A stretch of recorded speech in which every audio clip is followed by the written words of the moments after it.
Salut à tous et bienvenue sur ma chaîne éducative.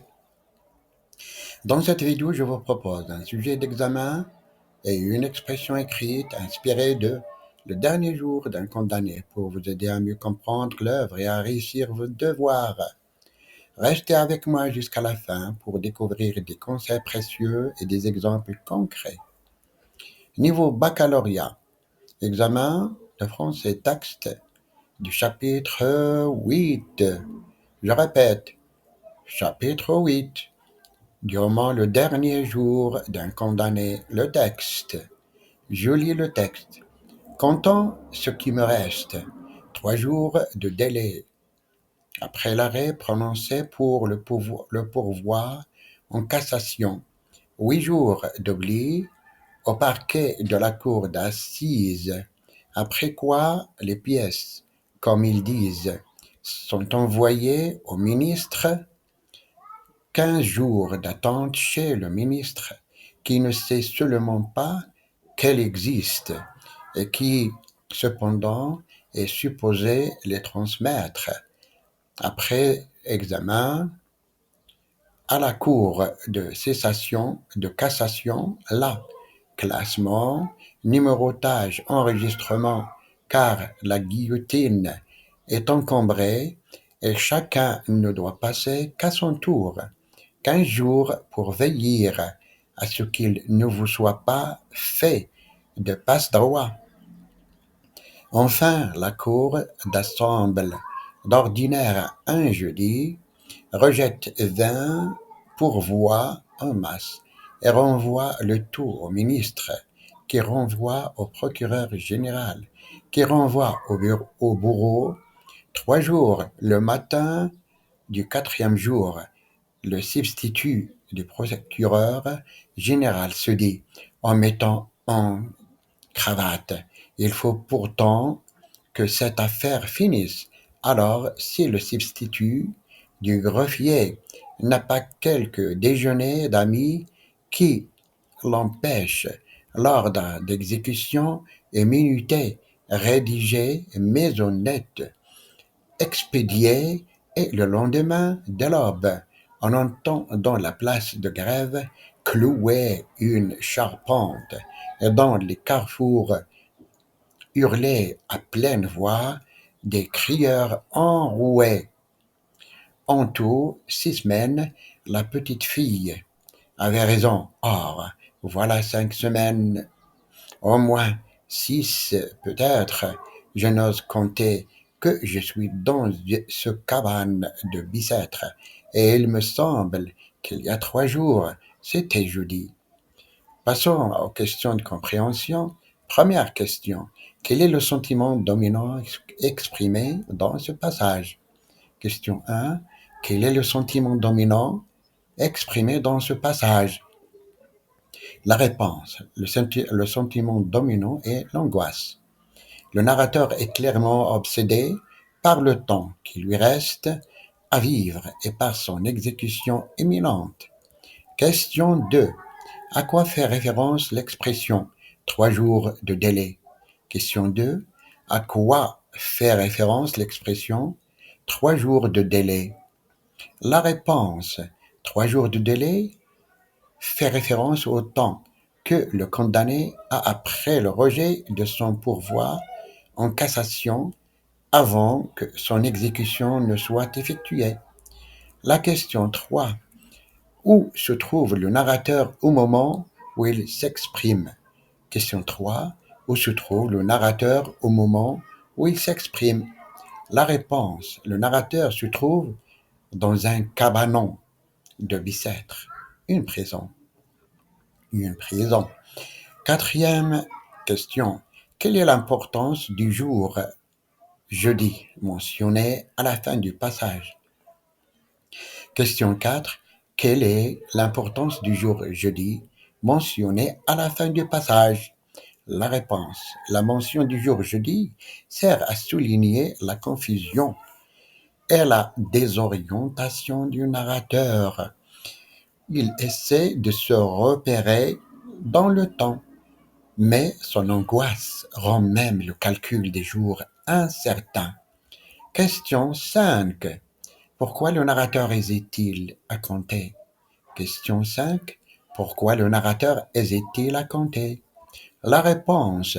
Le narrateur hésite à compter parce que chaque jour qui passe l'heure approche de sa mort.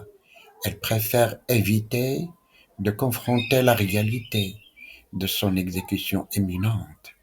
Passons maintenant aux questions d'analyse et de langue. Question 1. Identifier et analyser la figure de style présente dans l'expression je n'ose compter. Quel est son effet? Question 1. Identifier et analyser la figure de style présente dans l'expression je n'ose compter. Quel est son effet? La réponse. Il s'agit d'une détote. Au lieu de dire clairement qu'il ne veut pas compter, il atténue son propos. L'effet est de renforcer l'intensité de sa peur et de son refus de faire face à la mort. Question 2. Analyser l'emploi du conditionnel dans le contexte général de l'œuvre, le dernier jour d'un condamné. Question 2. Analyser l'emploi du conditionnel dans le contexte général de l'œuvre, le dernier jour d'un condamné. La réponse. L'œuvre utilise fréquemment le conditionnel pour exprimer l'incertitude et les espoirs fragiles du condamné. Cela reflète son état psychologique instable et sa lutte intérieure entre l'espoir d'une grâce et la certitude de sa mort. Question 3. Quel niveau de langue est utilisé dans ce passage? Justifiez votre réponse. Question 3. Quel niveau de langue est utilisé dans ce passage? Justifiez votre réponse. La réponse. Le niveau de langue est courant, avec des nuances de langage soutenues par moment. On remarque une syntaxe correcte et un vocabulaire précis, mais sans excès de termes recherchés.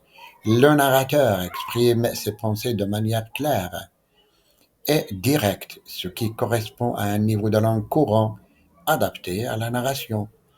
Question 4. Comment ce passage illustre-t-il le thème de l'enfermement dans le dernier jour d'un condamné? Question 4. Comment ce passage illustre-t-il le thème de l'enfermement dans le dernier jour d'un condamné? La réponse. Ce passage illustre l'enfermement à travers la conscience aiguë du temps qui reste et la localisation précise dans un cabanon de Bicêtre. L'enfermement n'est pas seulement physique, mais aussi mental, car le narrateur est prisonnier de ses pensées et de sa peur. Question 5. Identifier le temps verbal dominant dans le texte et expliquer son importance. Question 5. Identifier le temps verbal dominant dans le texte et expliquer son importance. La réponse. Le temps verbal dominant est le présent. Son importance réside dans le fait qu'il actualise l'angoisse et la rend immédiate pour le lecteur, créant un effet de proximité et d'immersion dans l'expérience du condamné. Question 6. Réécrivez la phrase je n'ose compter en utilisant un registre de langue plus soutenu. Question 6. Réécrivez la phrase je n'ose compter en utilisant un registre de langue plus soutenu. La réponse. Je ne me hasarde pas. Point. Je ne me hasarde point à effectuer ce décompte funèbre. Question 7. Expliquez la différence entre pourvoi en cassation et grâce dans le contexte judiciaire de l'époque. Question 7. Expliquez la différence entre pourvoi en cassation et grâce dans le contexte judiciaire de l'époque.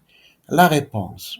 Le pourvoi en cassation est un recours juridique visant à contester une décision de justice, tandis que la grâce est une mesure de clémence accordée par le pouvoir exécutif, annulant ou réduisant la peine. Le premier relève du droit, le second d'une décision politique ou humaine. Question 8. Trouve un synonyme du mot délai dans le contexte du texte. Question 8. Trouvez un synonyme du mot délai dans le contexte du texte. La réponse, un synonyme de délai pourrait être sursis ou répit. Question 9. Quelle est la fonction de la conjonction de coordination est dans il est et il me semble? Question 9. Quelle est la fonction de la conjonction de coordination est dans et il me semble? La réponse, la conjonction est sert à ajouter une information qui renforce l'état de confusion du narrateur et il lie son incapacité à compter avec son impression temporelle faussée. La question 10. Proposez une analyse de la structure syntaxique de la phrase. Comptons ce qui me reste. Question 10. Proposez une analyse de la structure syntaxique de la phrase. Comptons ce qui me reste. La réponse. La phrase est une injonction suivie d'une proposition relative. Comptons est à l'impératif exprimant une forme d'auto-injonction tragique. Et ce qui me reste spécifie l'objet du compte, c'est-à-dire le temps. Passons maintenant à la production écrite. L'énoncé « La peine de mort est-elle une réponse acceptable à la criminalité ?» Je répète le sujet.